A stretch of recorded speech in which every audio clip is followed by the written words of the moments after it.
La ley de tenencia compartida en Uruguay.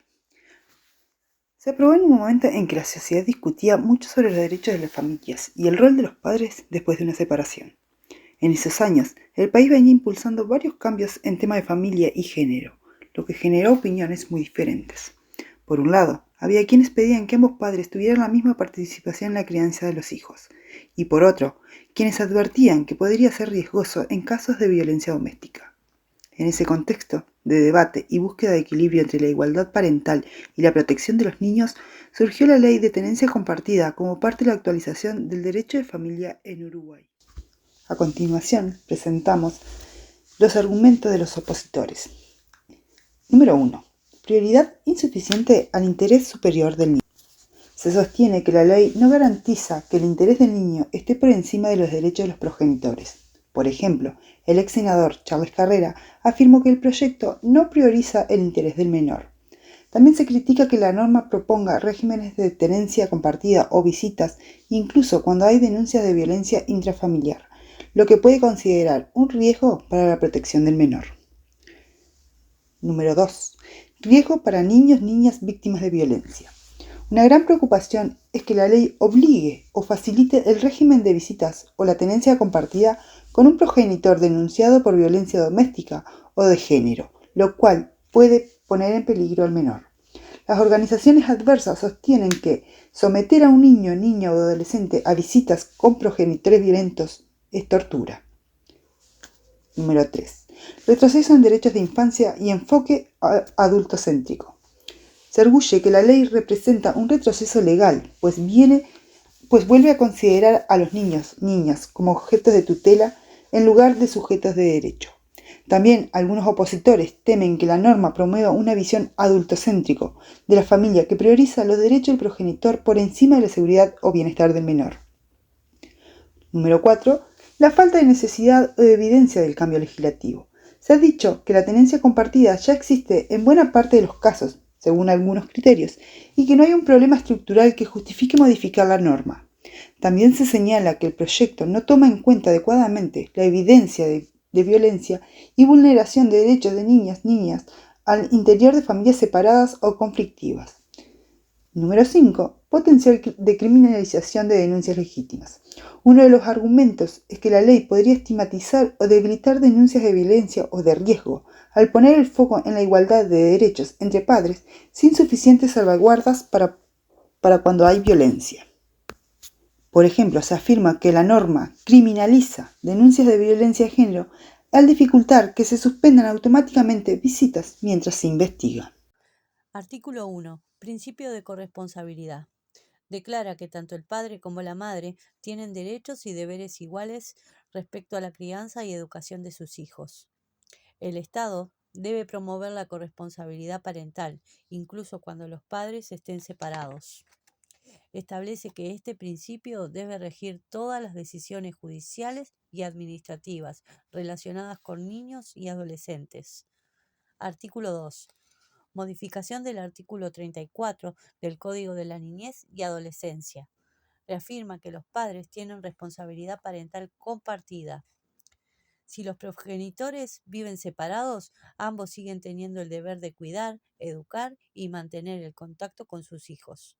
Se incorpora la idea de que la separación no debe implicar una pérdida del vínculo afectivo con ninguno de los progenitores. Artículo 3. Tenencia en caso de desacuerdo.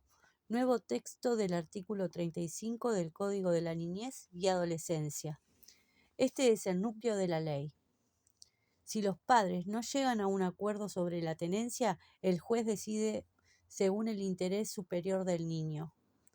Se debe valorar factores como opinión del niño o adolescente, vínculo afectivo con cada progenitor, estabilidad y rutina previa, dedicación efectiva de cada padre, distancia entre el domicilio y la logística diaria, edad del menor, en especial atención de bebés lactantes. Si las condiciones lo permiten, el juez debe privilegiar la tenencia compartida o alternada.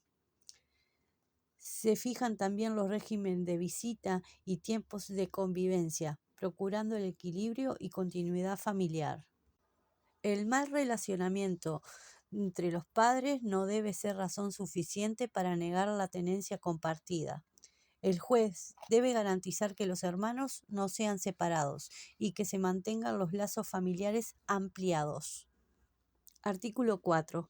Nuevo artículo 35 bis del Código de la Niñez y Adolescencia. Regula el cumplimiento y el control del régimen de tenencia o visitas. Si uno de los padres incumple lo pactado, puede haber sanciones judiciales e incluso penales. En casos donde existan denuncias de violencia, abuso o otras situaciones que pongan en riesgo al menor, el juez puede suspender o modificar temporalmente el régimen de visitas. Se garantiza siempre la protección prioritaria del menor. Artículo 5. Modificación del artículo 279b del Código Penal. Amplía las sanciones para quienes impidan o obstaculicen el vínculo entre el menor y uno de sus padres, cuando existe un régimen judicial de visitas o tenencia. Esta conducta puede ser castigada penalmente como un delito de impedimento de contacto. Artículo 6. Coordinación institucional. Ordena a las instituciones públicas como INAO, Ministerio de Desarrollo Social, Poder Judicial, etc., que apliquen políticas acordes al principio de corresponsabilidad parental. Promueve la formación de equipos técnicos especializados en la orientación familiar y mediación. Artículo 7. Entrada en vigencia. Establece que la ley entra en vigor al momento de su promulgación en julio del 2023. Se aplica tanto a nuevos casos como a situaciones en curso, siempre que su aplicación sea favorable para el interés del niño.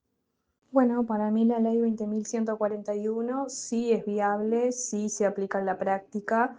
Lo cierto es que no ha existido ningún tipo de modificación en la normativa vigente con la ley 20.141. La corresponsabilidad en la crianza siempre existió, la tenencia compartida siempre existió. Lo único que vino a hacer la ley es de alguna forma reglamentar lo que ya existía en el Código de la Niñez y la Adolescencia y en el Código Civil. O sea, básicamente con la ley se viene a reafirmar lo que en los hechos ya existía, pero que en la práctica no se aplicaba.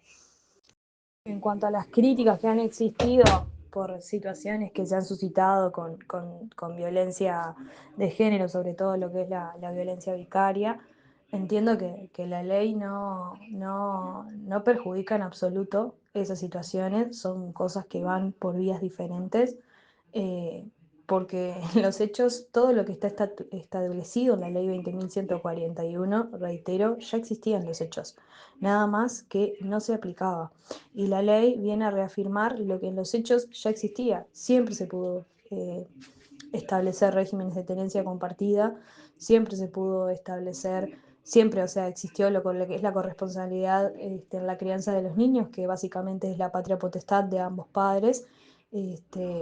Por lo tanto, esas críticas que hay con respecto a que la ley 20.141 da lugar a que se generen situaciones de violencia vicaria, yo no comparto para nada. Para mí la violencia va por otro lado, que tiene que ver más con lo social, con la cultura machista y con la poca